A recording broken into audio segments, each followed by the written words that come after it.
What's good, everybody? What's good? What's good, y'all? Welcome to my vlogcast. We are live on YouTube and Facebook at the same time right here, and it's, what? We living in a time that we got no time for political correctness. We just talked about that, right? Mm-hmm. We didn't come from that PC type of culture. None of us, we didn't come from that PC type of culture. We come from that life type of culture. Mm-hmm. You dig? So I'm gonna let him introduce himself, man. Ramone Williams right here, man. Yes, Milwaukee, Wisconsin, man. We need to make a change, especially with the mayors out here, man. You dig what I'm saying? So he's running for mayor, and I'm gonna let you go ahead and bring it right here. Okay, all right. I feel like a artist or like a rapper or something like that when they go on interviews or podcasts. So my name is Ramone Williams. I'm from Milwaukee, Wisconsin, born and raised, blue collar guy, and so I'm running for the mayor position in Milwaukee. And here it's an uphill battle because we have someone that's been in office for almost 2 decades. It seems like no one holding anybody accountable. So it's a challenge. However, you all know how the game of politics can be, especially when someone's a new face and they feel like they're young. I got so much. You're only 28, 29. You can be in politics for like 40 some years and still be young. Right. So, some people look at it as it's not your time. But I tell people this: in Milwaukee, you can die any time of the day easily. Mm-hmm. So you can be talking to me, and the next day, like, what, they killed him? Wow, that's crazy. He was so young and ambitious and fired and want to make change. So I tell people it's not about age. It's about having that fire in your belly and excited about what you're doing. And I always look at it like this: the 50 Cent "Get Rich or Die Trying" album. Yeah. That album was so fire, where it was just a classic. But that's when somebody's hungry, poor, and poverty, Right. And they put all they can into their music, and you like, man, I felt it. Now he's so much wealthy. It's a difference in his music. You're like, yeah, I don't care about the music, but I like what he got with power. With power, right. Yeah, they don't look at him as an artist. They look at him as movies and TV. But at first, that Get Rich or Die Trying, everybody was feeling that. So that's why I tell you, me being 28. Fired up, want to make change in Milwaukee because I come from this environment, and not only that, you're 28, you young. I got kids older than you, man. Most people do. Nigga, I got excuse my language. I hit it back. But anyway, you got damn. Yeah, I'll be 29 in a couple of weeks. February 2nd. So, and that's the thing. Like I said, what I didn't realize through this whole process, I'm giving people hope, and I'm giving Black people hope. But not only that, the youth. Yeah, the youth. Right. As I go through the mall, people tell me like, it's inspirational. So I'm looking at them like inspirational. Right. That's what will make it better for you. And people are looking at it that way. And I'm like, I really look at it that way. I just look at somebody that's fired up and want to make a change. You know how people complain about the city, I'm moving out, this place is X, Y, and Z, but they still there. And I said, instead of me complaining about it moving out, guess where I went? City Hall. City Hall, yeah. I went to City Hall. So, and the crazy thing about this, I did all this with $0. And I'm thinking to myself, imagine having $2,000 or $5,000 or $10,000 budget. Right. I can do a lot of things. And so in 35 days, I met over 2,500 people. I just shake so many people's hands and did videos, pictures with people. Right. And I didn't know that was even possible to compress time frames that way and meet that many people in a short period of time. Most people don't meet 2,000 people in a whole year. Yeah, in a whole year. Right. In 30 days. It's kind of, I know what you mean with that. You kind of like, whoa, like man, I'm gonna tell you how crazy it was. I went so hard with it that I actually got I got sick and I had what was it, Ghost? Pneumonia. Yeah, I had pneumonia, and I was out for 4 days where I couldn't leave the house because I was that sick. And I didn't realize how, when you meet that many people and shaking these hands and just, being active like that, going about 3 or 4 or 5 events a day or more, constantly going. This guy called me a slave driver. Slave driver. Yeah, he called me a slave driver. I'm like, look, we're the underdogs. We can't sit around. We can't wait. We gotta get our way into doors. Different events charging like $200, $300, $500 for a plate. I'm looking like, well, we can't go there. We get it when they come outside. Right. So yeah, like I said, it's definitely been a challenge, but it's been exciting as well because I'm seeing how it really works. And you see how they cover the realest stuff. Mm-hmm. They cover that. It's like it's not gonna get nowhere, because they really like cover. They'll shut it down and won't cover us. Mm-hmm. Cover what goes on in the neighborhood. Every time every time you try to bring that up, like what about what goes on in the neighborhood, and they'll act like they know what's going on in the neighborhood, but they really don't, because they don't want to talk to no real people that know what's going on in the neighborhoods. No, that's true, and that's actually the thing they get away from. It's like, no, we not focused on that this time. We focus on X, Y, and Z, and so what I did was I went to all these boarded up homes, and there's so many in Milwaukee in the inner city. And I'm over on North Avenue, and I mean, literally, it's a whole block full of boarded up homes, and they owned by the city of Milwaukee. Yeah. So these are the city of Milwaukee properties that they're not even taking care of; they neglected.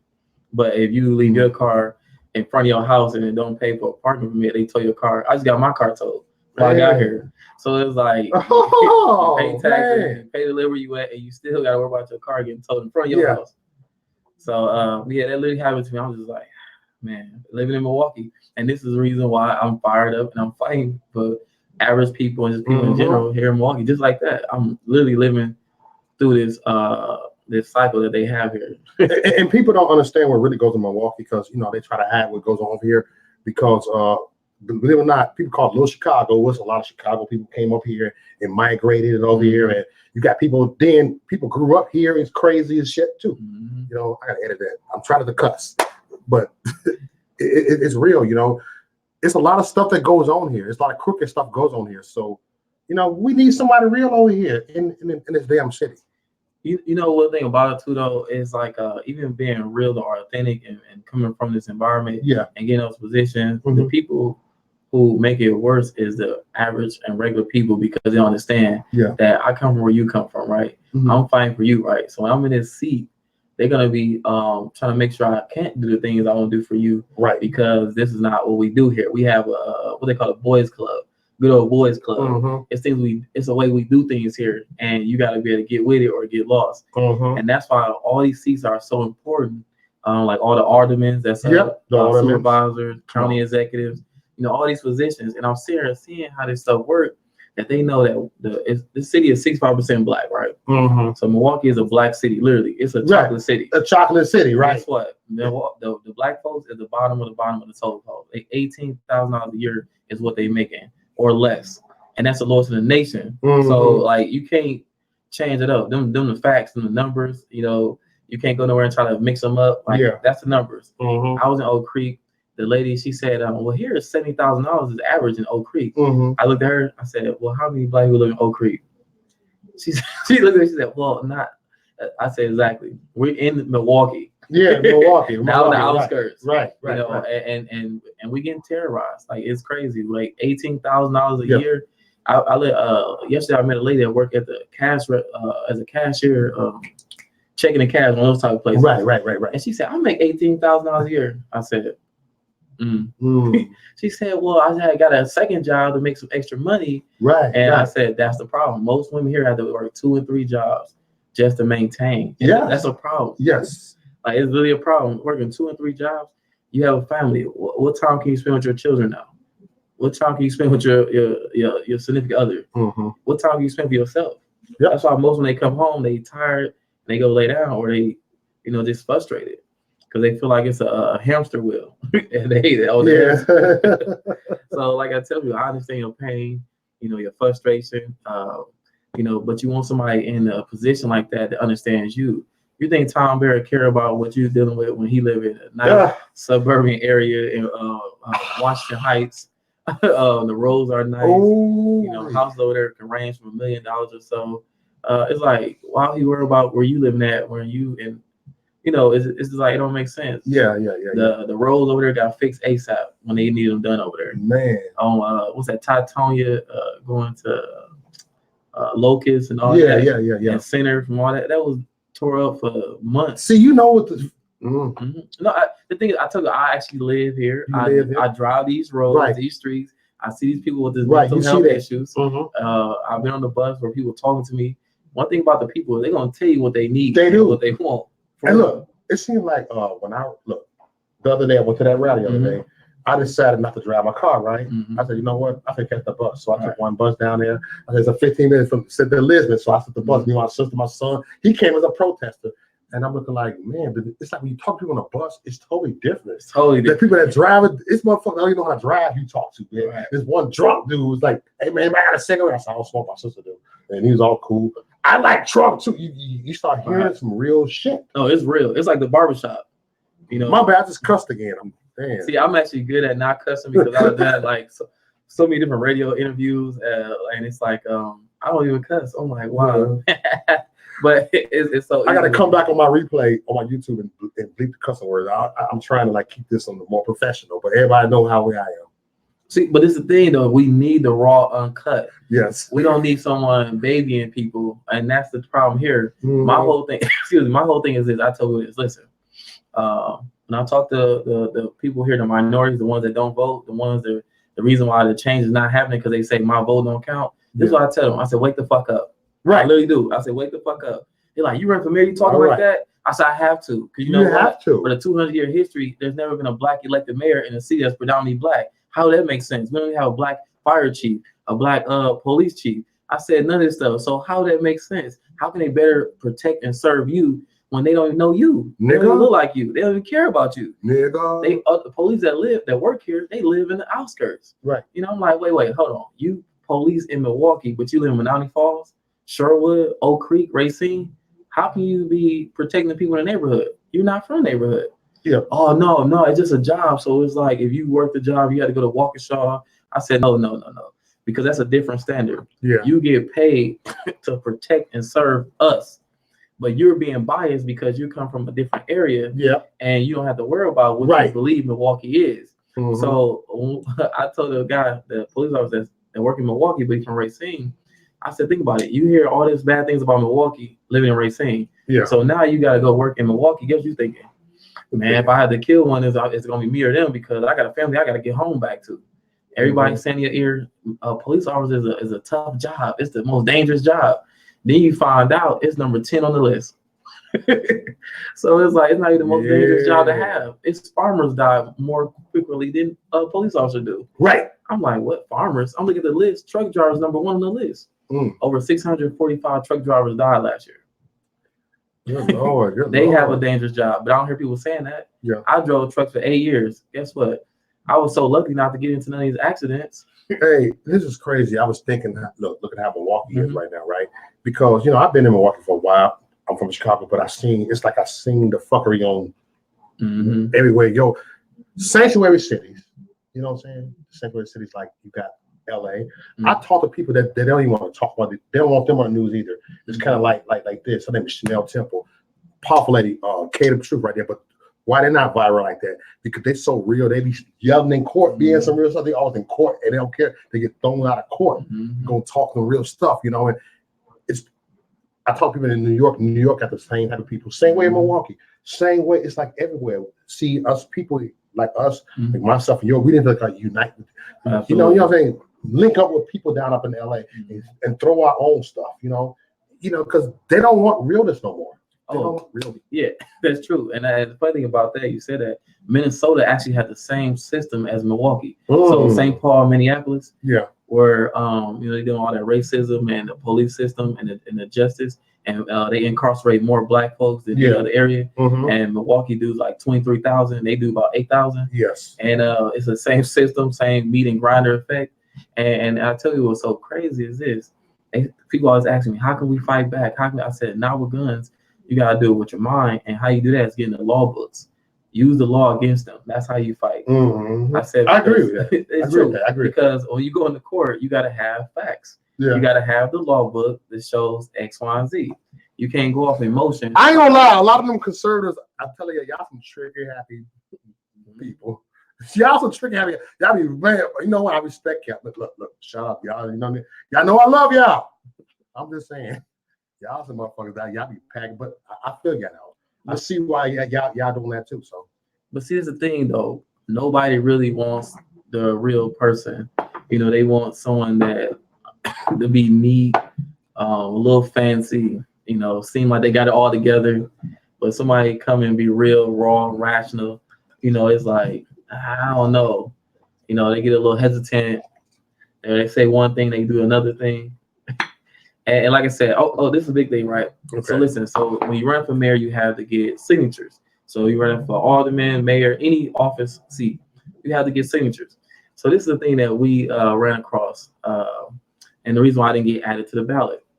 So people put the wrong address on there on purpose because they feel that somebody's gonna come out and get them, or some weird stuff. So while we out here working hard to get these signatures, they say, I want to help you. We want you to be the next mayor. Blah, blah. You come from center, all that stuff. You're a real one, blah, blah, blah. And then they not even putting a real address on there. And I told them they got to go to City Hall. Gotcha. Take it to City Hall, find out they flagged like 176 of them, but it was 47 that was the reason why we didn't get on the ballot. When we looked at it, because we said, I want to challenge this. So they City Hall gave us all these papers. Right. We went to the office, me and Ghost. We went through every paper. And we look at this. Some of this stuff was like, we laughed, but it was like, it's embarrassing. They say address, they put a phone number. Then some people put address that didn't even exist. They didn't come up in the system in Milwaukee, so it wasn't a house there. Then some people put an address where it goes to like a school. It is like, dude, you hurt yourself, or you hurt me, right? AKA yourself, by trying to get over it. When it's like, how you gonna get some real change? Somebody's gonna really fight for you. You doing stuff like that. So now when I go look through all, I'm like, wow, they really did this to me.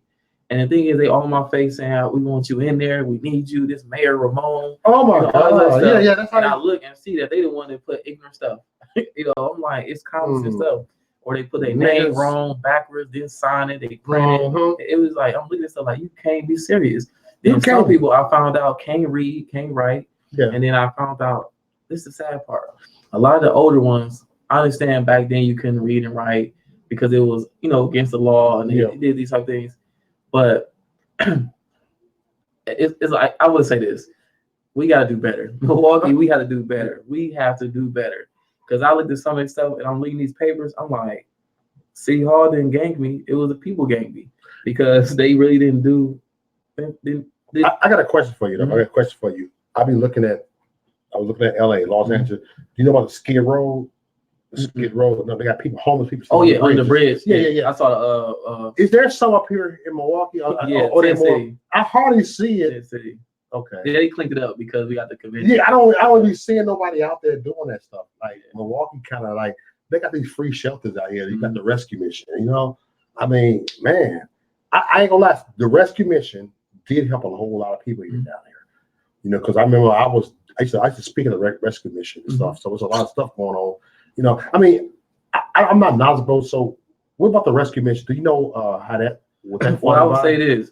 They have a partnership with some company to help get them people out of tent city. Okay. They were saying it was like hazardous and it was dangerous. Yeah, I always want to hear because they was under the bridge and stuff like that. But it really wasn't because of that. It was because it became popular. People from Green Bay walked all the way to Milwaukee downtown to be in tent city. And then really the only people that's living here not paying taxes. Yeah, that's really the biggest thing. Oh, true. TMI. Right. TMI. So whatever somebody is living off the government and they not, they not paying taxes or these type of things, they find a way that don't seem as a negative. Yes. But it seems like, well, this is for their safety. Right. But it's not really that. It's because they're not paying no money to them, to Uncle Sam and things like that. Yeah. That's really what it is. And then also they have a convention coming. So it's kind of like when your mama coming in town, or your grandma coming in town. You want your house to seem like it's super clean. Yes. Kids are model citizen. They yes, ma'am, no, ma'am. All that type of stuff. They need clean looking, smelling good. When throughout the year they looking rough, they want whatever they want to do. But grandma coming in town, so you want to clean everything up, make it like it's neat. You live in a certain life. And that's really what it is. They like, well, we got the convention coming here. We're gonna have a lot of people from all over the country coming to Milwaukee downtown. Yeah. We want to show them, we want to be on our best behavior. They brought in police all over United States to come here. Okay. Just for this, because they needed more police presence and things like that, security, because they want to make sure that everything goes smooth. So it was the cop from Phoenix. We had ran into so many police officers, and I'm like, when we was getting signatures, a lot of these cops not from here, so a lot of cops couldn't sign it. And I'm like, wait, you from Phoenix, and then you from Arizona, and you from this place, and it was just like, man, do we got anybody from Milwaukee here? That's in the police uniform. So, you know, like I said, I'm not throwing a shot at that. I just feel like this as people. Nigga, throw a shot at it. I don't give a damn. I don't give a damn. Well, look, I would say this thing. I'm out of F's to give. I'm out of fucks to give. Yes. Now, I just want people to wake the fuck up, though, because we getting slaughtered here. Man, I'm gonna tell you, I cried on the streets, man, for the first time because I'm seeing inhumanity and how they treating us here, and nobody stands up. Listen, this is a true story. Like, it really hurt me. I'm gonna tell y'all this. I hope I don't get teary. No, get teary, man. No, listen. Jesus wept. The shortest scripture in the Bible, Jesus wept. No, because it really made me feel some type of way. So listen, I'm on North Avenue, on 15th and North Avenue. I'm out there. My cousin said, "Cuz, come pop on me. I'm gonna sign your petition." I'm like, "Cool." As I'm out there, he's outside, and these two young boys, they walk. I said, "Hey, y'all 18 or older?" One of them said, "I am." The other one said, "Excuse me, I'm not." So I'm like, "All right." So my cousin signed it. I'm talking to him. The other one signed, and then I said, "Where y'all coming from?" He said, "We coming from the courthouse." Yeah. I'm like, "Courthouse? That's downtown. That's a long walk." Right. North Avenue. So I said, "Well, you know, what y'all go to court for?" He said, "For arson. I didn't commit the crime, and they got the person who actually committed it. But they wanted to evaluate my mom, so I gotta go see a doctor. Then when we come back to court, January 6th, right? But he's 17. Yeah. So they want him to come back to court once he's 18, so they can charge him as an adult. But guess what? They think something wrong with his mind, so they want him to go see a doctor. Yeah. So they want to dope him up and put a felony on him. Well, they know he didn't commit the crime. So I was like this. I'm like, "What, huh?" And then so hold on. So they got the person who burnt up whatever it was. Right. You have to be walking by. So they had you as a party of the crime, which you didn't commit. They got the person who actually committed it, put him in jail. Yeah. But they want to get your mind checked because they think you might be slow. Right. You know slow. And right. then they still want to put you in jail. Yeah, they want to put in jail. So it's like, wait, hold on. You got the person who committed the crime. You think this person just is slow, so you want to put them on meds and put them with a felony or put them in jail. I'm like, dang. So I said, what they got when they put kids in them schools? What is that over there on Mill Road? Where you can go there and get a skill, a trade. Okay. Yeah, what is it called? It's right up there, Mill Road. It's right there by the bridge. But you go there and I think they got them in other states too. So you can get a skill, like learn how to do construction or things like that. So he couldn't participate in this program because he got that pending case going on. And so I said, you know what? Let me take y'all home. Job court. That's it. Oh, job court. Yeah. I remember that. That's all over the place. So you have to be a certain age, and then you also parents got to have a certain income so you can qualify. Things like that. Now they in poverty. You know, so his brother in there that's 18, he can't get in the program because of this case going on. So I said, let me take y'all home. I take them home. They live on 17th and Center, right? As I'm driving them to the house, every house is boarded up. I'm telling you, I've never seen them like this. I'm looking like, this is Detroit. So I'm looking like, well, where do y'all live? It's one Gorman home. Okay. It's a duplex. You know, them nice, newer looking homes. The new, the little, like they got a couple blocks from here. Yeah. Like they just put it together. They got one put part, it together, man. Like, right. Yeah, so that's just some scam shit to me. I don't care. Nobody, go ahead. It is, well, listen. So I dropped them off. They don't have no phone or nothing. I said, listen, you know what? I'm gonna go to court with you because, like I said, they even gave him a new public defender. Yeah. And all those changes, court date, all of that stuff.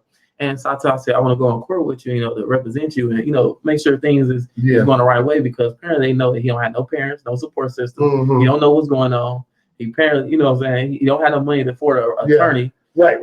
Things. So, and I was just like, man, it's crazy. This is what they doing consistently to our young brothers that's not even 18. They trying to get everybody a felony before they even get in the real world. You know, and so it tied into when I was out here every day since December 1st. Trying to get signatures, and most dudes that on Mill Road and Fond du Lac have felonies or on papers. So a lot of dudes couldn't sign. Like a lot of people couldn't sign that would look like me because they on papers or they're felon. And I'm like, in Milwaukee, they try to put everybody as a felon, right? Yeah. So I'm looking at people like this, like if you ain't a felon, you're not lucky. So that lets you know it's the way how they balance the budget off our backs. That's how they make money. By putting us in those shackles and those chains and things like that. Right. And we just fall for it every time. And then we get somebody that look like us that's attorney, but they actually turn us over. And I always tell people these how these words work. Attorney means to turn you over. Police mean policy. You know. Hold on, repeat that. I never thought of it that way. Say this. I want to hear this again. Because I missed a little bit. they put it right in your face. Attorney means actually to turn you over. Okay. And police mean policy. If you add the Y's, policy. And that means to put a policy in effect. So I like they do. my bro. I like when you put that, man. That's real shit, my nigga. Yeah. So like I said, it's all fraudulent. It's all a scale, but we participate in it whether we want to or not. And for me, like I said, as being somebody that understands this, and I'm saying, okay, how can I come up with a solution to fix the problem? And that's the problem. The reason why we at the bottom of the totem pole when it comes to income, we don't have no political black power. We don't have no black organization where we all can say we agree for this. Y'all ain't ready for this. Y'all not ready for this truth, fools. Y'all not ready for this. Y'all only ready for lies because lies make your dick hard. Lies make your pussy wet. Next. Hey, look. Hey, I'm telling you, it just tripped me out though. And I told you, I said, honestly, I sacrificed my life to do this, and then I get spit in the face by the people that look like me. That's great. And like even with donations, the only donation I got from someone that's that don't even look like me, and she supported me. Yeah, she prayed for me. All praying for you. Yes, and I was like this. And she's Caucasian, of course. Right. And she just told me like, I believe in you. The city needs you. I'm looking like, no shit. It's like the people. That's why I always tell people that's not related to you or don't know you, right, support you quicker than people that do know you. Yes, they fucking do. Like, wait, you know my heart, cuz, or you know my heart, mom or dad, or auntie, or sister, you did, and they won't support you, but somebody don't know you. Come on, hear you. They like, oh, this guy, we need him. Like, how can we help him? And I'm looking like, me. One guy tried to give me $100 at the bar because his OG told him about me, and he said, when you see this guy, you need to support him, sign his petition, and vote for him. Yeah. And it's an older guy telling a younger guy, and they still like in their 40s, and one is like 60.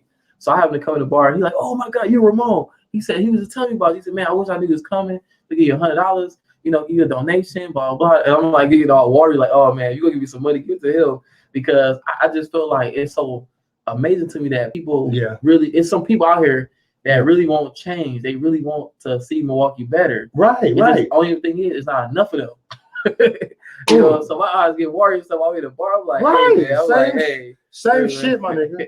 Yeah, same shit. Because it really do get you a little bit emotional. Emotional, right? You got people that actually care, and it's like, and then when you want to quit, you can't because you got people like that. And people think because a motherfucker get gangster, right? A motherfucker act gangster, motherfucker get ghetto. Oh, they don't know that we some emotional motherfuckers. Because we passionate. That's why we talk the way we do. That's why we say the shit that we say. That's why we have this suck my dick, eat my pussy type of attitude. Yeah.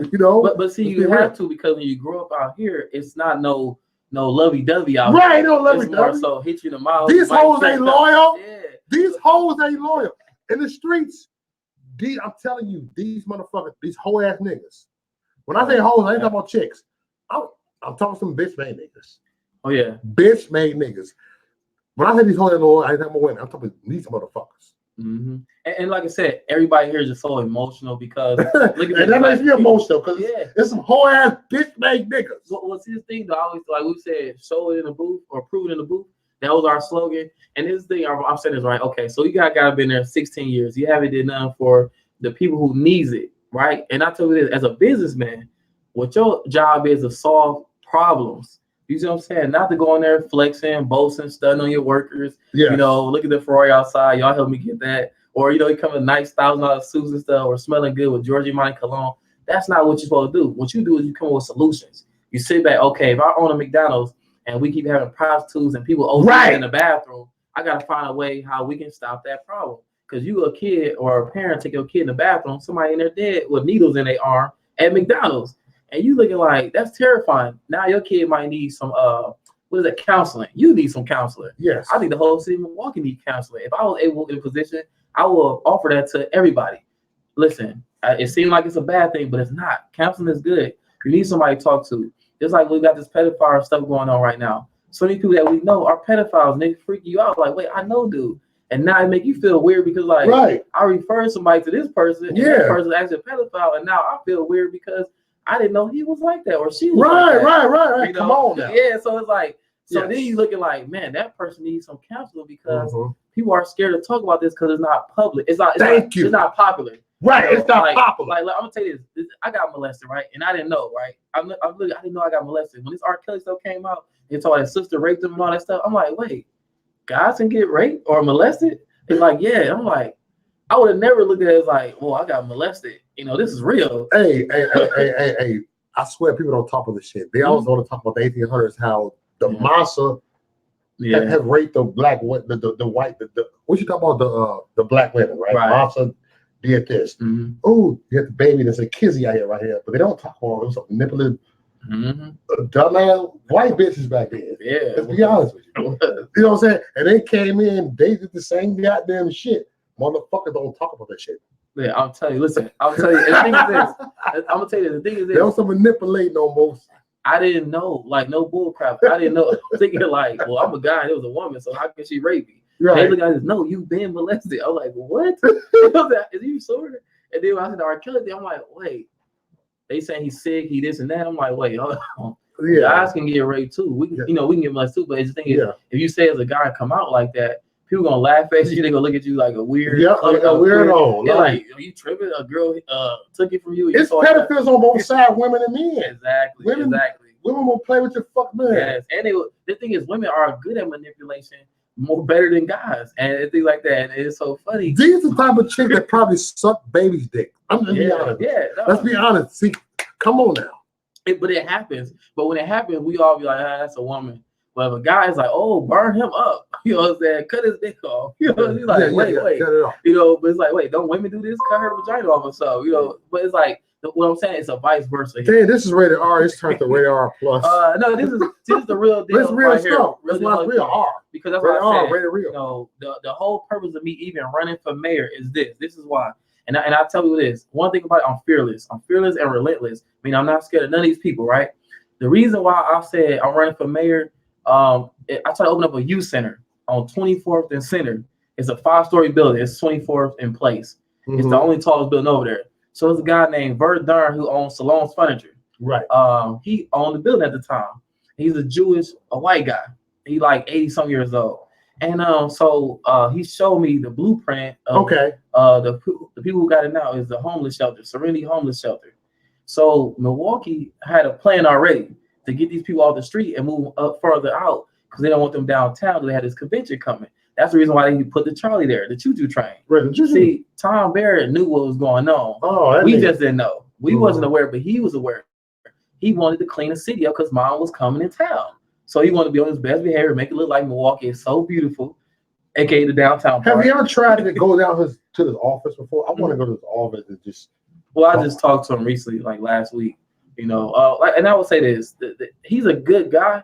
He's not aggressive, and he's not fearless. Oh yeah, he's not. He's politics and things like that. He's more so go wherever the wind go, you know, or however they control him. So that's his thing. But you got to realize he got in there as a Democrat because this is what they said: we're gonna put money behind you. We want you to push this agenda. So he have to do what he's paid to do. I don't think he knows what's going on. Well, of course he don't know what's going on, but he have to push the agenda that he's been paid. Yeah. He's paid to do it. He's pushing enough. So I don't think. So that's what I said. That's what I told the ladies when I was in Atlanta a couple days ago. They asked me, "Are you a Democrat or Republican?" I said, "I'm neither one, but I am as common sense." They said, "You're independent."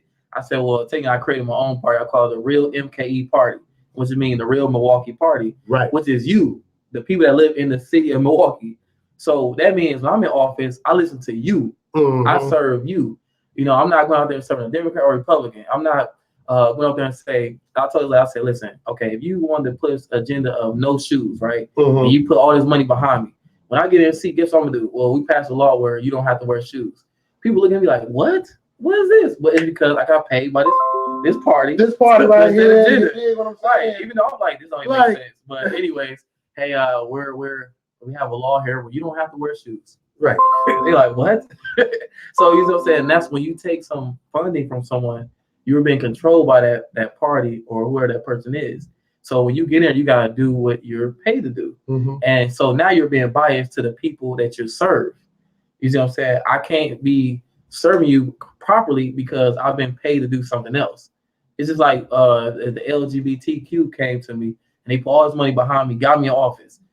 I'm gonna have to push the agenda that they want. It's so funny, right? They try to push this LGBT shit over here, right here. Look, take the kid to Pride Fest. It's okay for a 7-year-old to be a fucking drag queen, right? But I'm just like, they try to push it, and I have to make it clear to everybody, I don't hate gays. I'm not homophobic. They call me homophobic. I love gays. You know what? My son is gay. I took to the rally the other day. Your son gay? Yeah, I took him to a rally. He's a Bernie supporter. We drove together. He was for the burn, and we kicked it. I said, son, he's still a young activist too. He wasn't doing his own thing. I was over there. All right. I said, maybe when you're done. After that, he's doing. I'm walking like this. I see myself protesting like, ooh.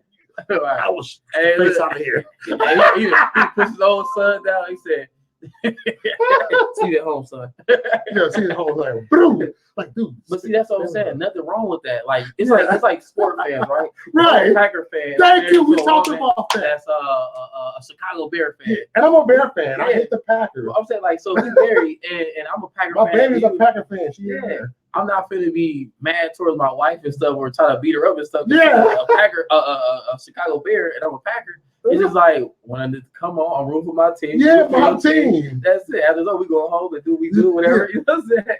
So, and that's why I said, when people get so emotional with things, they don't think logic, you know. And that's why I was telling people, I said, listen, I don't care if Trump in office, I don't care if it was Obama or Uncle Obama. I don't care either way, because guess what? Dick hurts. You got to think about it. You still been surviving under all these different presidents. You know what I'm saying? Like, who's still alive? Okay, you alive. You've been through as many ones you can name. You know, I remember everyone talking about George Bush, and now everybody loves George Bush. The W is for win. Hey, I was in Texas when Obama killed, what's his name, Sudan or whatever. Everybody was at George Bush house. That was some bullshit. I'm gonna tell you. I'm just saying, like the thing is this: you be the villain, and then after a while, you move on to somebody else the villain, and then after that, so like say if Trump not in office no more, right? Guess what? Everybody gonna be talking about, oh, Trump, my man.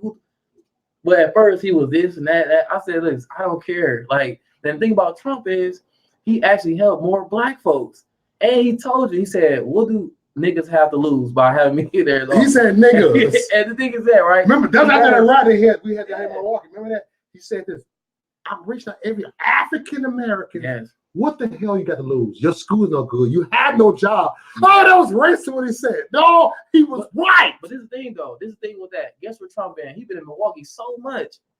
He been in Milwaukee so much. I haven't seen Hillary not one time. Hillary ain't came down there one time. That wrinkle pussy bitch. Look, not one time. So the thing is this, the people y'all be praising, they don't even show you no love. Yep. And that's what I said about Milwaukee. We always love our abuser. We like, oh no, we love him. You like, what is Tom doing for you? Wake up. It ain't about that. It ain't about that. He's gonna serve you. He's a servant. He's in a serving position. Right. And you so tell him what you want. You want more than $18,000 a year as a black person. You can say that. Look, when I said I want to help black folks, people like, you're racist. How? I want to help the people who need the help. If the white people need the help, guess what I say? I'm going to help these Caucasians. They're at the $18,000 a year. Yes. The lowest in the nation. I'm going to help who needs the help. It's like this. As they say in the plane, if we have some turbulence, whatever, plane going down, when the oxygen mask come down, don't try to save someone else. Save yourself. Put on yourself first. You think to yourself, I got a kid here. I got a husband or a wife, blah, blah. But guess what? You can't save nobody if you're not alive. So you try to save yourself first, and you save who you can. And the thing about this is, you want to see where the problem at. The problem is the inner city of Milwaukee. The problem is black folks not making any money. The problem is the money in Milwaukee is not circulating. Yeah. So Milwaukee is broke. Broke. That is the problem. We don't have jobs in the inner city. Is it turning into like a California? Is Milwaukee turning into a California? No, definitely not. Milwaukee turns into California they wanted to. Because the thing is, California got so much wealth running through. It is like conservatives out here too in Wisconsin. Well, and see, the thing is, they asked me about the unions, right? They said, what do you want to do about the unions? Do you want to make them stronger? And then I said, I'm going to tell you something. As a person that's from 18 to 31, we don't care about a union. We don't even know what a union is. I said, I have been offered to be in a union, but I didn't see no need for it. And then on top of that, they're not really fighting for us. They fighting for themselves. Yep. You know, it's just like an attorney. You go to court, you think they trying to represent you. They represent themselves. This is how you know it's bad, right? You go in there and they say, well, if you take it to trial, they're not going to like that because it costs money and they're going to be blah, blah. So you're like, wait. You telling me that I can't fight for my life here? This is my freedom. You tell me just to take a plea? And then I'm like this. No, you tell the attorney this. And then they text each other. And the next one they say, you know what? He said, You can do community service, get a citation for $30, and everything good. Wait, but at first you're just trying to give me jail time. Mm-hmm. You know what I'm saying? Like these people, they do favors. Yeah, they do. No, I got you the last one, so you got my bag right, and we're gonna go off in next week. Right. It's like, wait, hold on, how you represent me? You finna go kick it with the guy that's trying to Like, it's like, and this be in our face though. This in our face, like they do it in our face, and we still don't do nothing about it. We think it's cool. Like, they leave saying that I don't fuck with dude, but well, how we gonna prosecute this nigga? We're gonna get him 5 years, or we're gonna get him 30 years. Right. You sitting there not knowing, you just looking like this, scared, like they said it's your face. Yeah, we just gonna send him up the creek. Yeah, because last one you helped me out with that one. So all right, sounds good. Okay, they come back to you. Yeah, he's gonna give you a little time. It's only 7 years. Yeah. I was just jaywalking. Right. Like, wait, hold on. I literally was jaywalking. I see other people do it and say, yeah, but you came at the wrong time. It's election time. Mm-hmm. So like I said here, man, it's just like I just couldn't believe that we have people allowing them to be slaughtered. Like literally. Right. And the thing is, we have a voting system where you can use that as power to get them out of these seats. It's a guy been in a seat for 36 years as a 36. 7. And I'm like, wait, 36 years in the same. These people are career politicians. Career politicians. And what I voted for, what we voted for, is he's not a career politician. Mm-hmm. Do they fucking get it, you dumbasses? Well, you got to think about it. If you've been in a seat for so long, how can you have a relationship with the people? You don't even care what the people think. You like, I'm gonna do what I want to do. They got letters sent to you, right? They, you know, all types of stuff. They can't get in contact with you, but you're a public servant. You should be able to be accessed because you're a government official, and that should be public records and things like that. And they still can't get a hold of you. It's like, how does that make sense? Uh-huh. So that makes sense. So that's why I say it's crazy, but they play the game and we don't play the game. It's the game. Yeah. And we always say, no, man, my vote don't count. It's nothing we can do. They're gonna do what they want to do anyway. They're gonna put who they want in that seat. It's like, no, you know, if you go and vote, you're gonna get who you want there if you vote. The thing is you don't vote. You don't vote. They know you don't vote. Come on now. This they told me, right? So we got something called a local Illuminati. Okay. Local Illuminati. Yeah, ooh. we got one of those. Yeah, okay. And so they had me in this room. We prayed first and we was around the table and stuff. Boom shakalaka. Yeah, it was one of those type of things. We sat down. This they said. They went around the table. Nigga, you don't have a chance. You ain't gonna win. I'm like, okay. And then they went around the table. Everybody told me, you know, you ain't gonna win. You don't have a chance. It's pretty much everybody went around the table slapping me.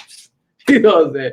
And then it was my turn to say, so I said, okay, well, maybe I'm in the wrong place because all of y'all are 30, 40, 50, 60 years old, allegedly running the city of Milwaukee because you have to go through them to get to that next level. That's how this works. And I said, for you to sit here and look like me and tell me that I don't have a chance, I thought that was kind of weird because shouldn't you uplift the next person in line? Shouldn't you pass the torch to someone that's coming up next? Shouldn't you want to help the person you think that can push your vision as well? Like, I didn't understand that. So I told him, I said, listen, one, I don't care who you is because I didn't grow up with you. I said, you 50-some years old. Oh, in Capitol Court, I was running this and that. Okay, Capitol Court don't even exist now. I said, and I did the crazy thing is you own most everything in the airport and you're paying $4 million a month to all these white folks. I said, now I would have been cool if you would have said, you know what? You don't have a chance to win, but I'm trying to help you out, and you might have a little bit of chance, but you still won't win. Right. Okay, that's cool. I expect that because you got all these stores, you got all this money. You could have got behind me. You could have got behind me, put my advertising in all your stores. You could have told people you know because you got all these connections. Right. Connections. You could have had me meet some of the people that got connections as well, and I would have had a better chance. People would have knew who my name was, and things like that. But everybody playing ball, told us playing scared. So you know who run this city? It's the Marcus brothers and all this other stuff. Telling me all these names, these white folks I don't give a shit about. I'm looking like, dude. So we just gotta lay down and just tell them, okay. Like I don't understand that. Black folks always trying to fit in with everybody else. Right. Thank you. So who the real coons are the house niggas? Yeah. They always want to call us coons when we have our own motherfucking mind. When we gonna think for our fucking self, they want to call us coons. Listen, that we suck monsters. Right. I'm gonna say things that's so funny to me, right? So V100 is owned by iHeartMedia. Oh, right? You tell too much. No, nigga, you tell too much. No, so they went and clean house at V100. everybody so oh my God, they took Reggie Brown off the radio and Bailey Coleman and all these names we grew up with. Come on now. Right? And I'm like this. They're going to probably shoot you for that shit. Nah, they going to shoot me. If they do, it's enough people that saw that to fight for me. So we witnessed the shit. Yeah, right. And that's what I think about it too. If y'all allow them to kill me and all that type of stuff, y'all idiots. Niggas. You know what I'm saying? Like, rise up. Somebody take the course. The marathon continues, right? Some Nipsey Hussle shit here. And so we'll talk about that on another time. Yeah, I was just saying that. See, like, you want to get off topic. My thing is this: I don't care about that stuff. Right. They gonna kill you. I was in Buffalo, New York, and they calling me, telling me about be careful. They gonna kill. I said for mayor. Right. I said I ain't running for governor. I'm running for mayor. These people in other states. And right. Like I tell you, real people shit that support you, there's people that don't know you and don't come where you come from. I'm looking like people in New York calling me. And Illinois, Minnesota, Nebraska, Arkansas, Texas. These are the people that support me, and it's on my Facebook, chiming in, being engaging, trying to help me out. Send donations if they can. I'm like, wait, but I'm not even in your state. I'm not running for mayor where you live. I'm running for mayor in Milwaukee, and the people here in Milwaukee need to be putting me in there. Yes. And I'm like, wait, and that's why I said we love our abuser versus the person trying to save us. It's like, man, this is crazy. And then in your face also, Tom Barry gonna win again. You don't even have a chance. Like, wait, don't you want something better? Well, I mean, like I said, listen, okay, cool. Then they tell me that I'm gonna pray for you. All right, I'm gonna pray for you. Are you gonna vote? No, I'm gonna pray. I said it's a voting system. You dumbass. And it's slap yourself for that shit. But this is the thing though, how you gonna pray for me when it's a voting system? I said you can pray and vote. No, my prayer is stronger than the vote. Huh? So if 250,000 black folks just pray for me versus vote for me, that's gonna give me 0 votes. And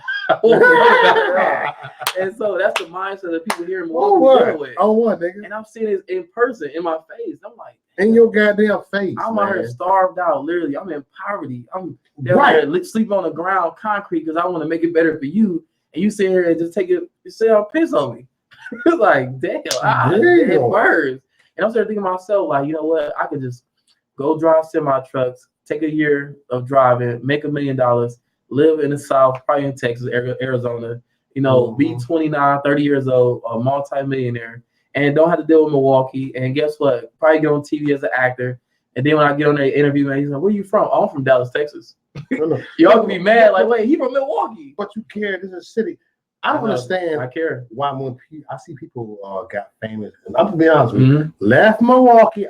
I won't say names because I don't do that. And they sit there, they leave. Like I seen Christian rappers, K9. I seen they went out. I'm like, damn. Yeah. No, but it's a dark cloud. Think about it. Why would you name this place? I bet I'm saying I'm from Atlanta.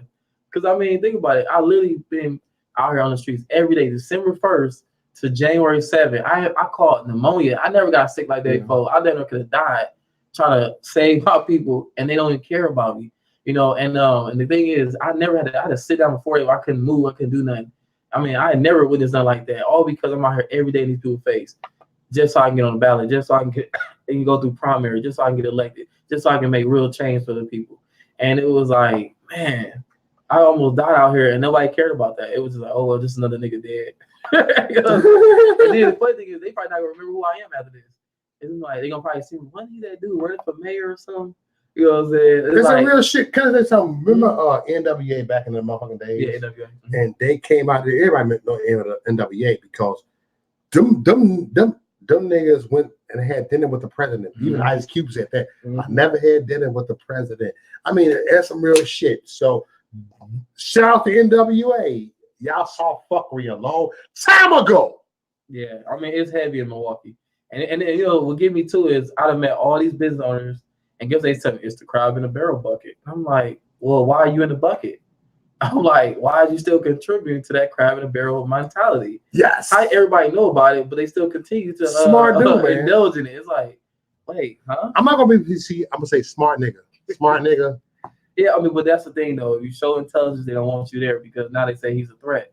And then even the black folks say he's a threat. It's like, wait, I'm a threat. I'm trying to help you.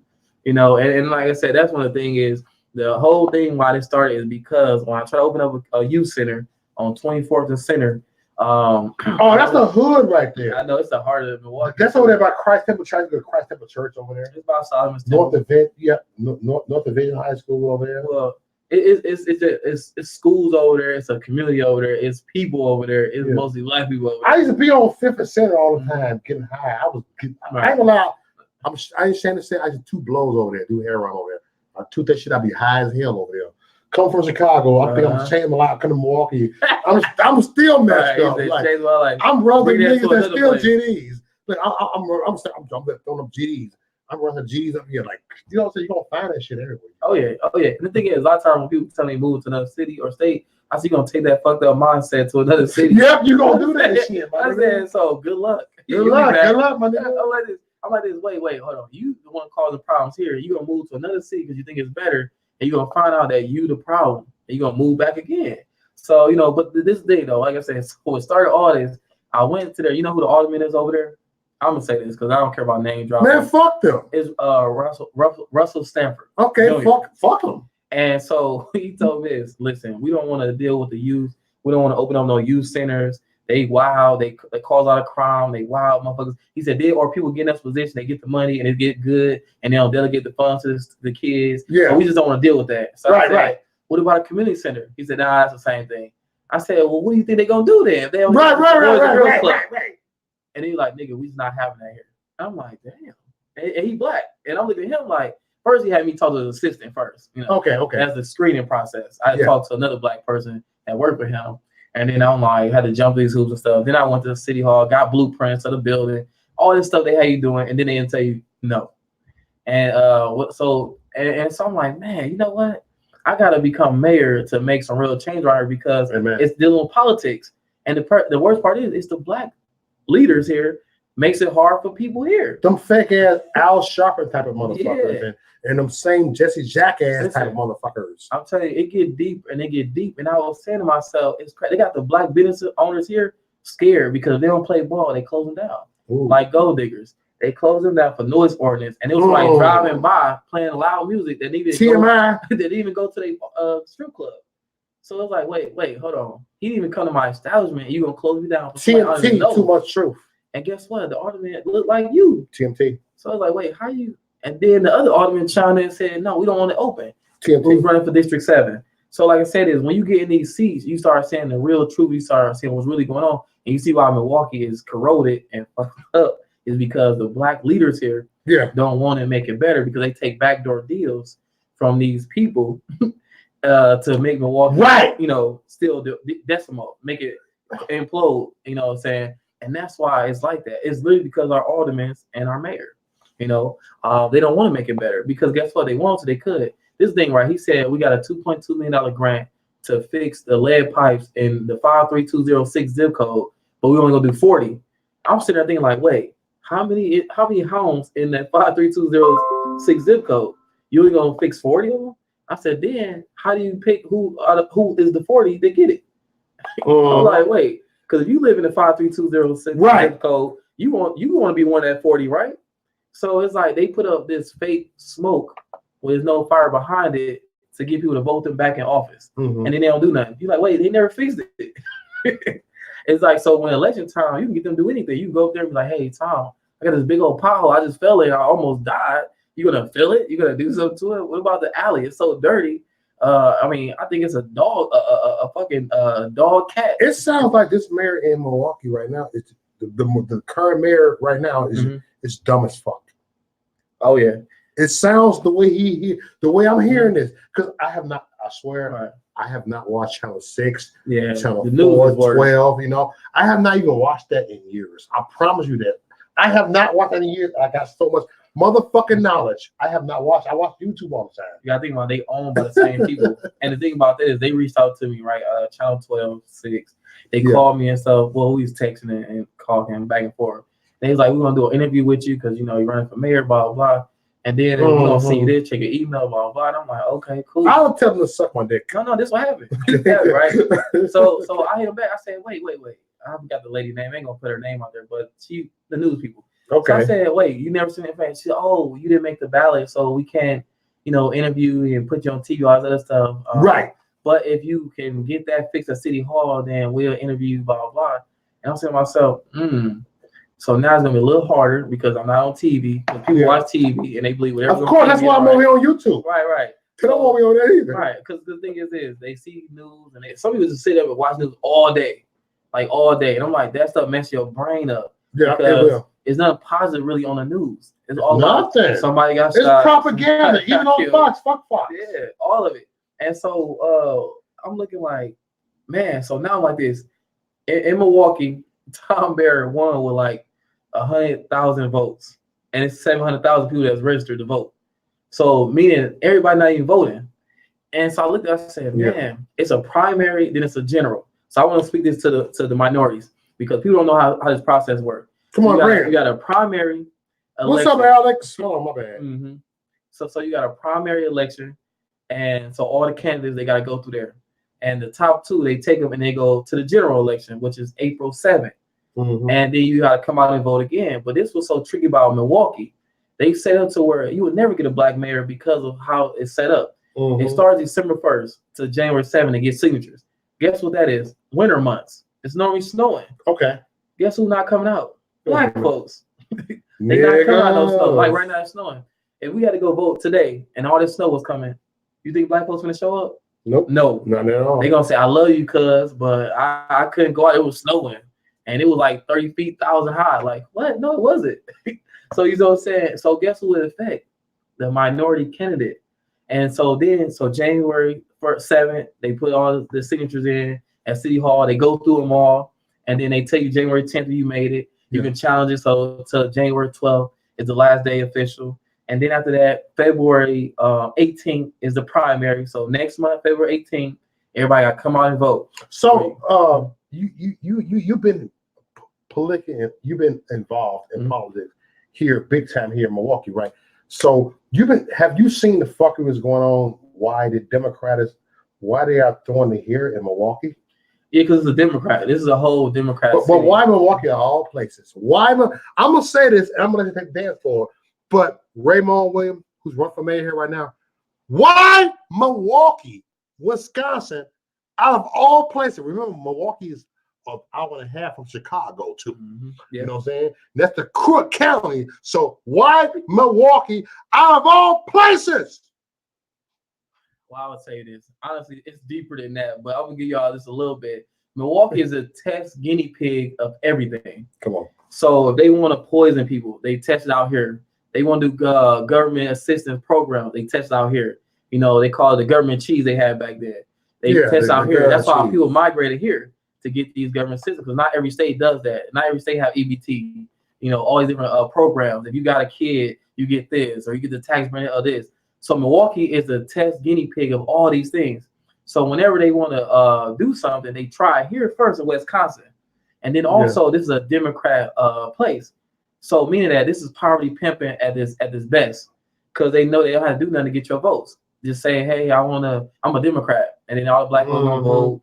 And, you know, then you got the other Democrats, stuff like that. Because it's Democrat. The mayor is Democrat. He's a Democrat.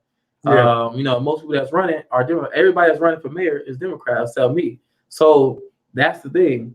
So it's an easy win here. That's why Hillary Clinton didn't come here. Right. Clinton didn't come here because she thought she already had in the bag, because these are Democrats. Yeah. And I'm white, but I'm black. Come on out to so my truth, man. I don't have to show up there because they already gonna rock on me anyway because I'm black.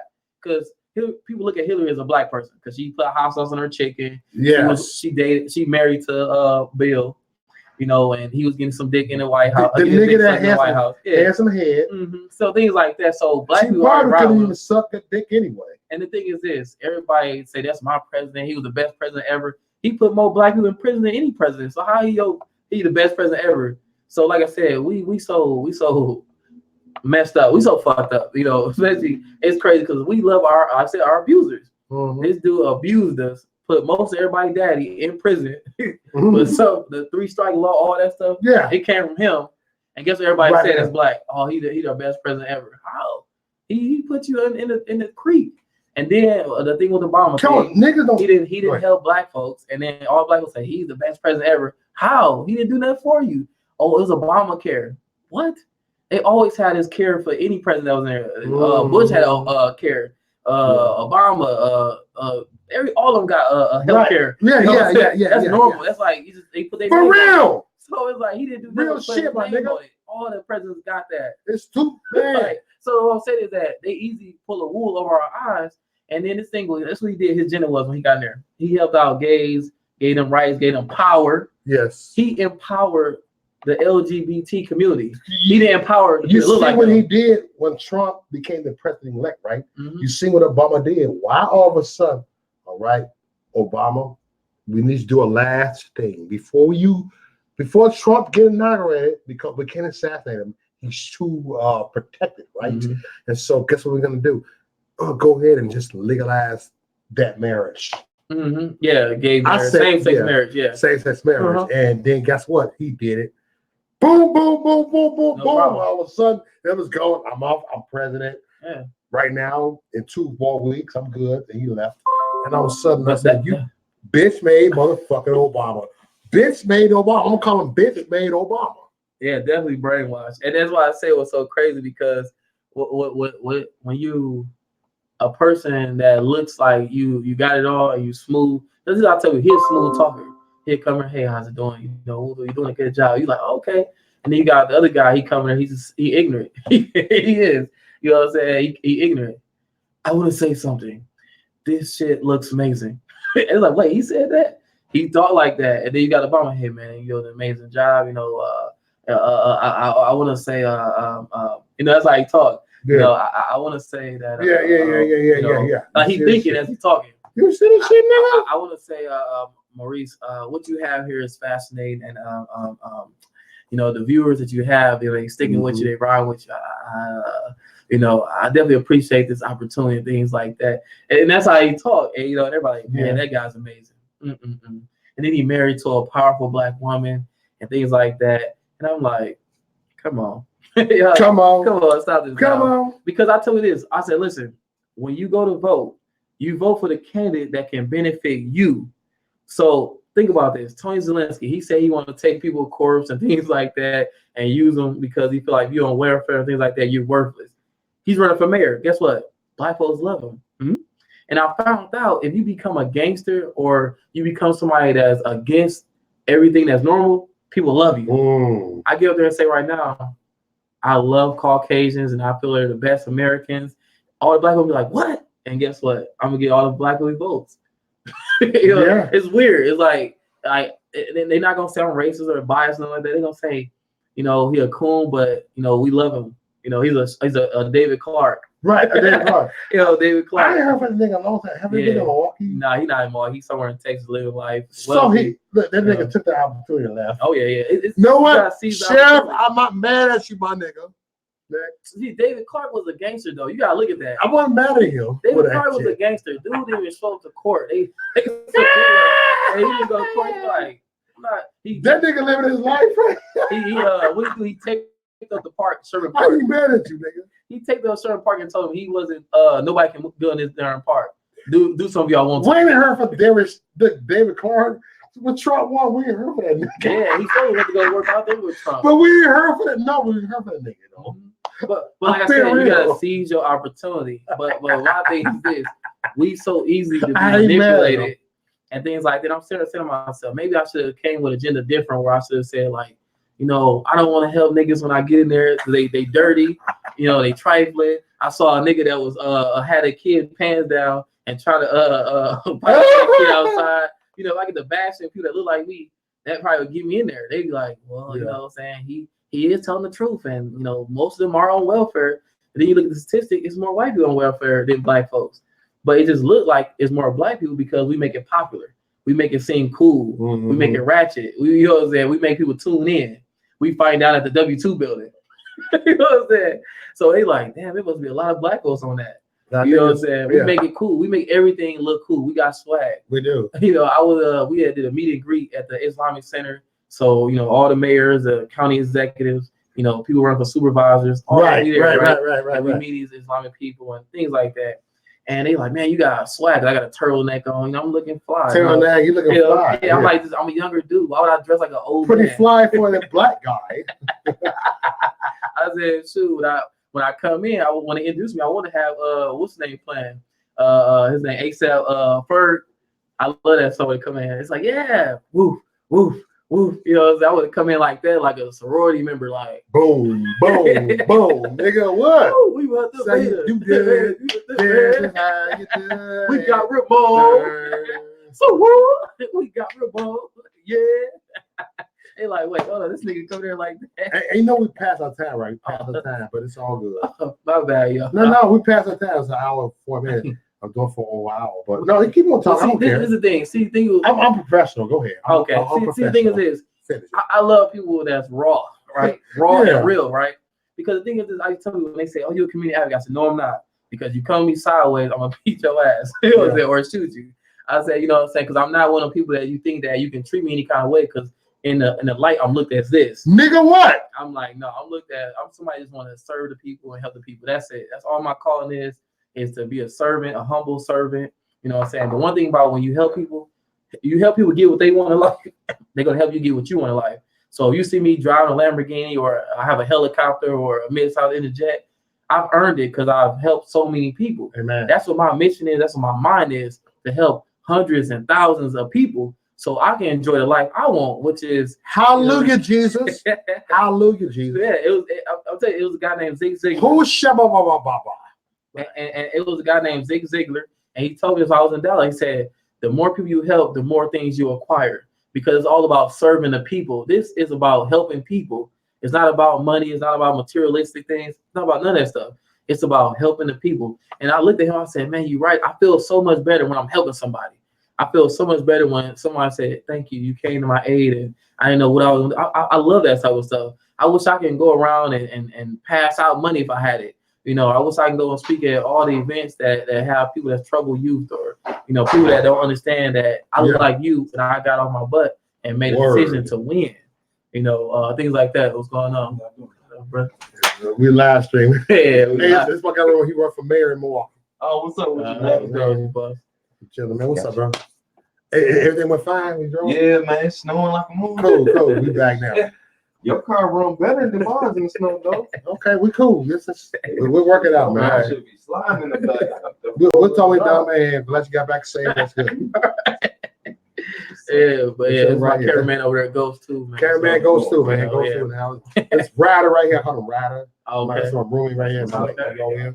That's what's up. And you know, one thing I want to say is unity is so dope, right? When unity come together, it's the best thing feeling, because if you got, that's why that Million Man March was so dope to me, though. Yeah. And it was a Islamic brother that was talking to me earlier about some stuff, and he was in Detroit and things like that. And he said, man, unity is what you need. You did. You need people to unify with you. For real. To understand that's more important than anything. Unity. And I'm like this. I love it. But what do you always say about unity? You can't spell unity without. You can't spell unity without the you and I. You can't spell unity without the you and I. The you and I. You and I. So it's like, yeah. I love that. That's you can't spell unity without the you and I. And that's why I tell you it's so amazing. We were about the wrong stuff. We should be unifying together, putting our heads together, putting our resources together, yes, and coming together. Because you got to think about it. One thing I love about Milwaukee, because the market's not sold up, right?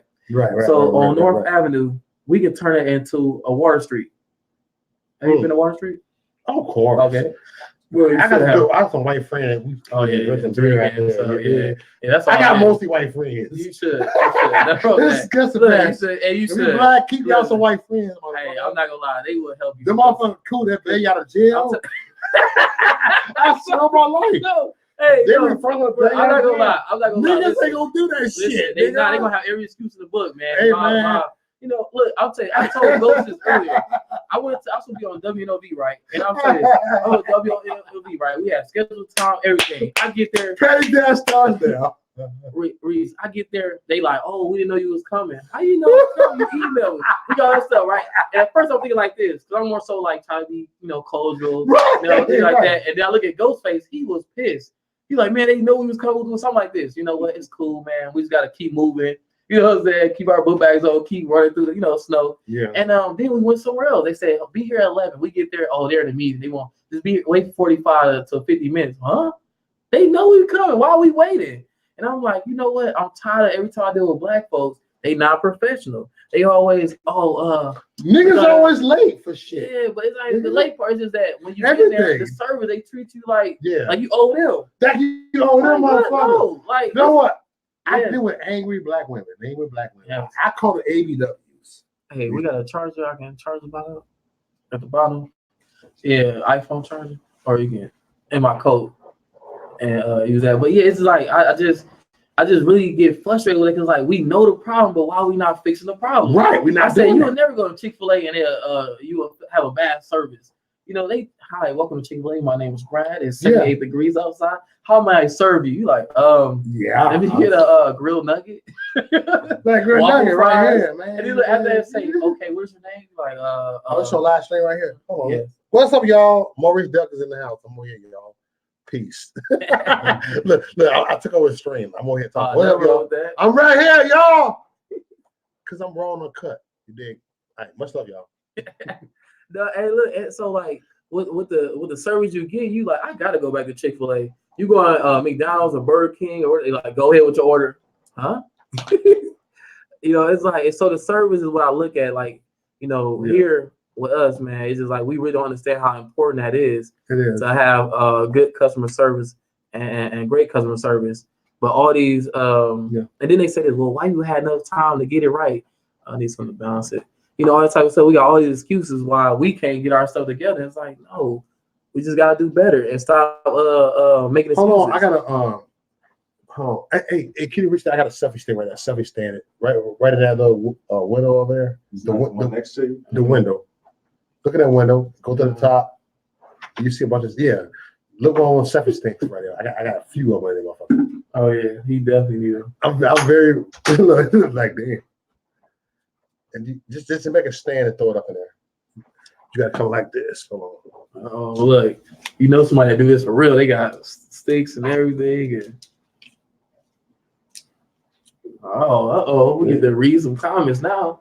We can read some comments. We can read some comments. Hey, I'll be doing that shit. Like, no, bro, you ain't playing. Listen, I'm trying to get like more read. Right here, you can put your shit right here. You dig? Oh, you man. good. Look at that. That's what I'm talking about. Then you bring it, adjust it. Look, you got to bring that motherfucker. You know how I get down. There we go. Hey, I do this shit every fucking night. Shit. For real, I'm telling you, like I got like 5 70s laying around. Like I used to have some guests sit over here and do a live stream over there. It's not enough room over here, so sit over here. We kick it. Oh, you lower it a little bit or something. You can lower it.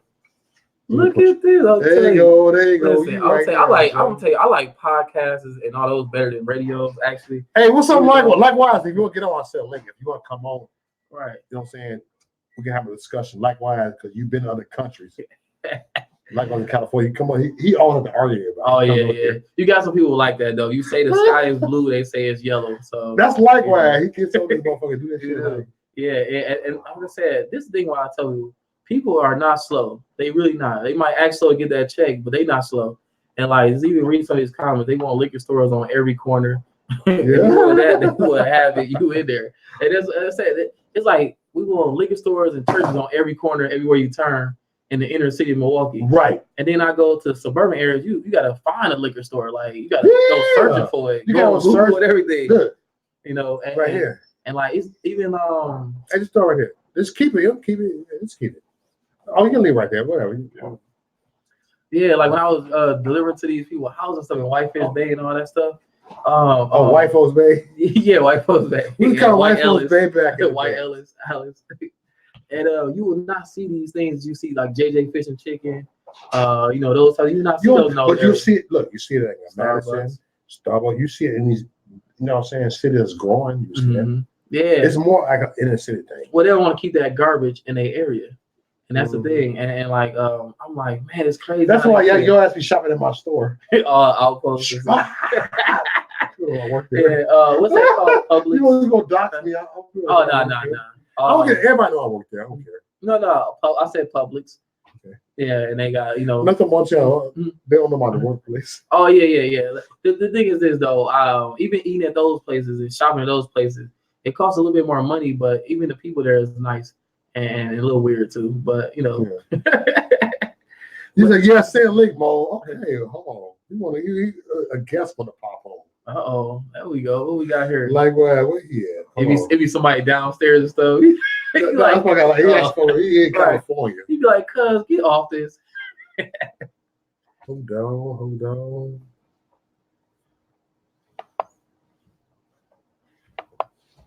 I'm right here. Go ahead, bro. I think keep on. All the way out there in Seattle. Right here. This is Honey Green. Nah, listen, I'm telling you, we got some. Hey, Miss Walker. Shout out to Miss Walker with Manhattan Mocha. I've been patronizing that place on 76 at Capitol. 76. Yeah, 76 in Capitol in the Plaza. Miss Walker was on here. Yeah. Miss Walker. Yeah, hey, Miss Walker and Mr. Walker. They black owned the new Starbucks on 76 and yeah, because man, they got a dope concept. It's clean, it's neat, the food is good, the coffee and the drinks they serve. Would always get an ice. No, the blast and berry. Blast and berry. I mean, that's amazing right there. And like I said, we gotta start appreciating the people that want to serve us. Yeah, Job Corps. Oh yeah, she know everything. Oh, Miss Hughes. Her husband is running for District 7. Miss Hughes? Tanya, his wife. Hughes. Yeah, I actually like him, man. He's dope. He really what they need out there. So everybody, if you can vote in District 7, going to get that man in there, Kenneth Hughes. I'll tell you, I like a few candidates that we have running for these seats. I think Toria Lowe would be a good one for that, because we got to get these career politicians out of these seats. They're not doing anything. So why are they still there? There you go. I don't even understand that. What's going on, likewise? So chill, man. How y'all doing? Pretty good. We about to head off a little bit, but we get Jerry's final thoughts. Okay. Yeah. I want to speak to the young man there. Have you ever thought about an alternative for running for mayor as running for city council? You mean alderman, right? As an alternative to try to run for mayor, because one of the things with city council is that they give you your district, and you can actually go ahead and you can actually go through and just get more up and close and personal about what you're talking about. Yeah. Because as a mayor, it's like you have to oversee a lot, to where it's like a city council. You can go into one neighborhood and just sit there and just take over that neighborhood and develop the way you want to do it. You know what I mean? Go get your investors, the revitalizing process, that entire thing.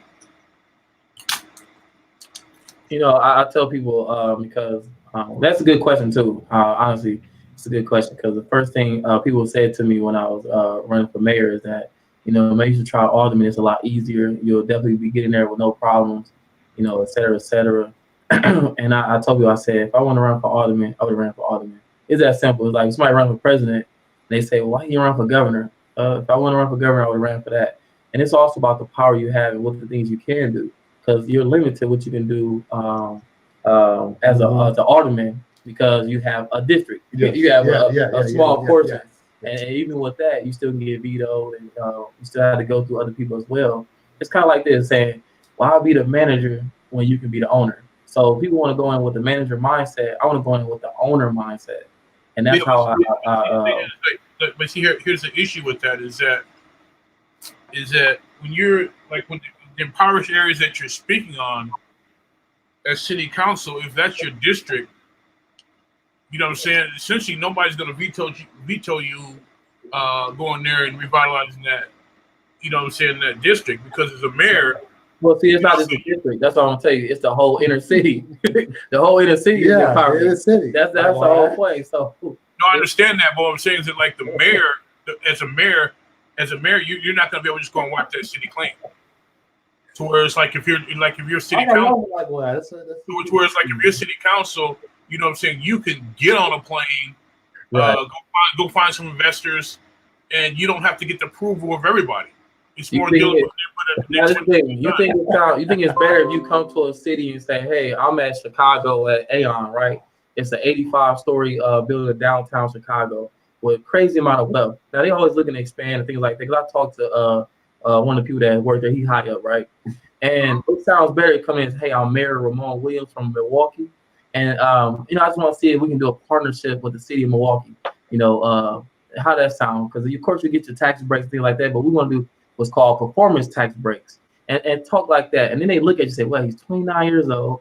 He's the first black mayor in the history of a 200-year city.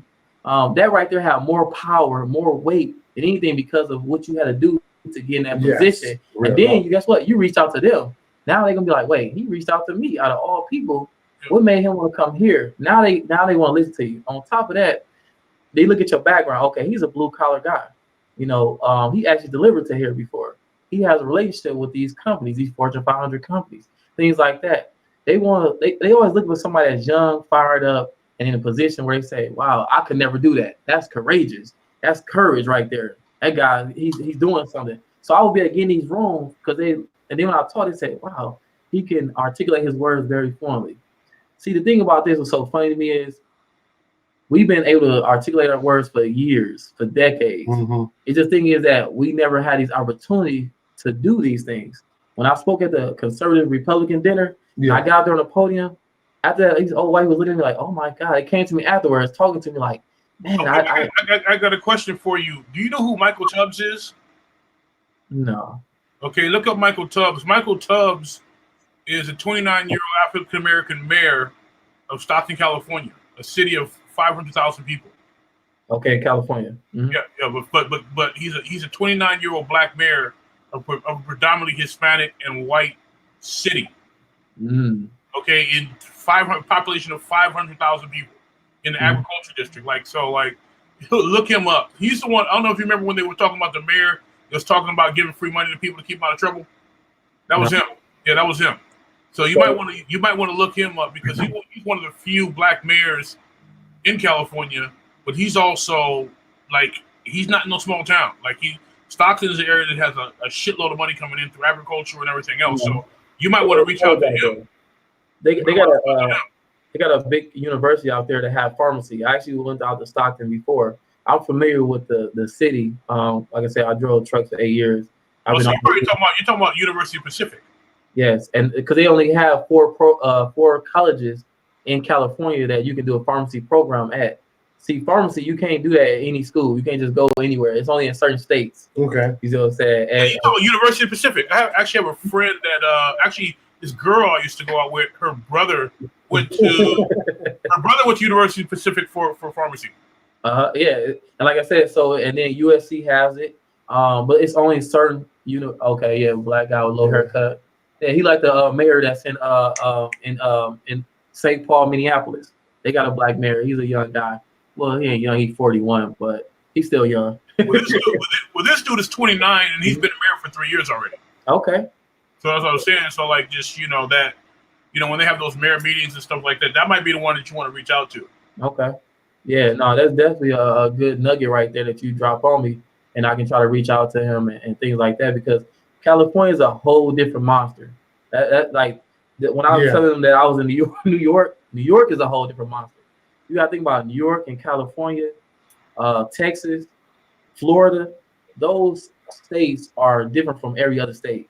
They don't play the same rules. And crazy about California is they make most of the rules. So if you're not in California or New York, they're the ones who make all the rules. Like even for trucking, right? The industry of truck driving, they come out of California, and them people that never even drove a semi truck. But they telling us that you gotta go 55 miles an hour through the whole state of California. When we don't cause all the accidents. You know what I'm saying? Like they have rules that don't even make sense, but they in California. You know how it is. You know how it is in California. I mean, there's essentially two trucking routes. You got California, and then you got the 40. And if you know California, you know the 40. You know how it goes with the trucking. Well, what I'm saying is that they create all the rules for trucking. Yeah. And the thing is, the people that sit on those boards, they never drove a truck. So it's kind of like me creating the rules for something I don't know nothing about. I just read about it or something. It's one of those like I said, I don't have no problem because like they put them in, you gotta go through it, and that's why a lot of companies don't like going through California. They had started with the clean diesel program, so a lot of contractors like me, an owner operator, someone that don't have a lot of money, you can't go through there because of they program. But I understand it because they have so many cars there and they pollute the air and things like that. And it get real chalky out there. It's real dark and cloudy. So I understand some of the rules that they have. In the 80s, in the 80s and early 90s, California had more cars than people. And everybody had 2 or 3 cars. Yeah, so I mean, so like I said, I've been out there, and I was at San Diego one time. They was working on the movie Transformers. Like I said, Transformers. California is an interesting state. I'm just not a big fan of it, and what I mean by that is that, I've been. Have you ever been to St. Louis Obispo? Yeah, that place is like paradise, right? It's no crime. You got mountain lions, but they really don't mess with you like that. It's like everything is new. When I was there, I'm looking like this can't be real, and it's in California. Right.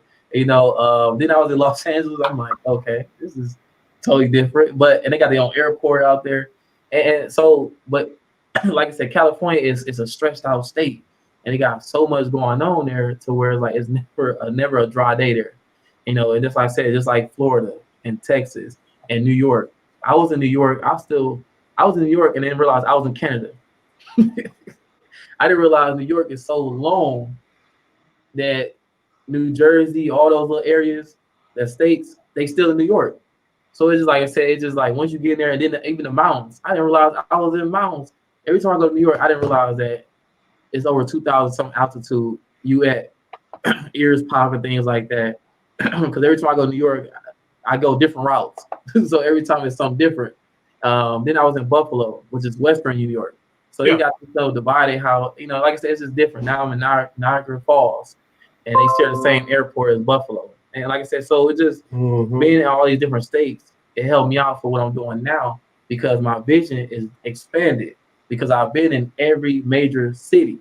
You know what I'm saying? When I mean like Los Angeles, Dallas, Houston, Sarasota, Tampa, you know what I'm saying? All the Atlanta, all the major cities, metropolitans, I've been in there, and I've done it over 28 times, almost 1 million miles I've done. So I'm seeing good places, not so good places, and now I can compare it to where I'm dealing with in my city and see how I can make it better and how I can make it update and versus being so old fashioned. Because make it modern. Because from what I know about Milwaukee, Milwaukee's kind of in the same situation of like what a Stockton is. Is what I'm saying. It's like like the money's there, but it's not moving around enough. Exactly. You got room to improve. You know what I'm saying? Basically, you got a good side of town, you got a bad side of town. To where I'm sure when you go to Los Angeles, you could go from Compton to Watts to whatever. You don't even know you're in a different city. Right. It just blends in. So that's all I was saying. If you look up Stockton, the parallels. You know what I mean? It's like you got a lot of poverty there, which there shouldn't be poverty because there's opportunity. Also like the revitalization. It's like the property there in Stockton is obviously not as cheap as what it is in Milwaukee, but if somebody wanted to come in and do a big development, the land is there. You know what I'm saying? It's not like Los Angeles to where like or San Francisco to where it's like no, you're not. It don't make sense. We run out of time, y'all. We run out of time.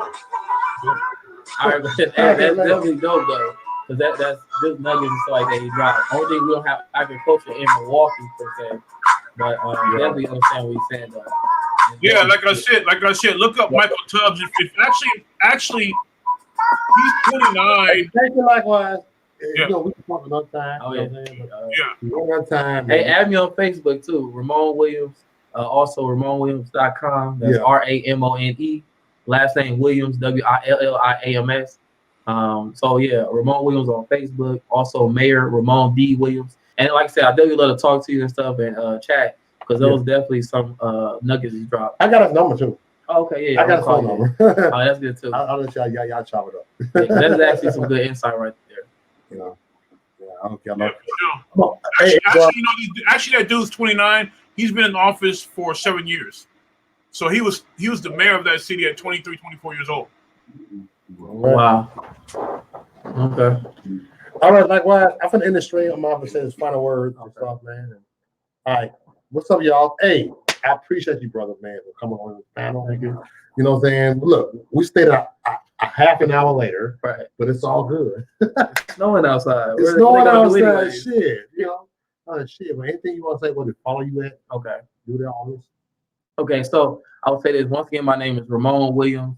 So since I didn't make the ballot, I had to do the write-in method, meaning when you go to vote February 3rd to the 14th and also the 18th, you have to write my name in as Ramone Williams for mayor, and you take the click that box, and that's that. And then also you can follow me on Facebook as Ramone Williams, and you can follow me as Mayor Ramone D. Williams. Also, website www.ramonewilliams.com. And so, like I said, you can reach out to me, and I definitely love reading inboxes, messages, emails, everything. Because, like I said, I love this type of stuff. Amen. We just bring it, y'all. And we saying out here, you know, I appreciate you, brother, for coming in here, man. You coming in good, man. You know what I'm saying? Ramone Williams for mayor. They ain't ready for a real nigga. Oh, Ramone! Ramone! Williams! Ramone! That's how we do it. Next. All right, I'm in the stream, and we done. I'll see y'all niggas later. Peace. We out of here. We are out of here, and we are out of here.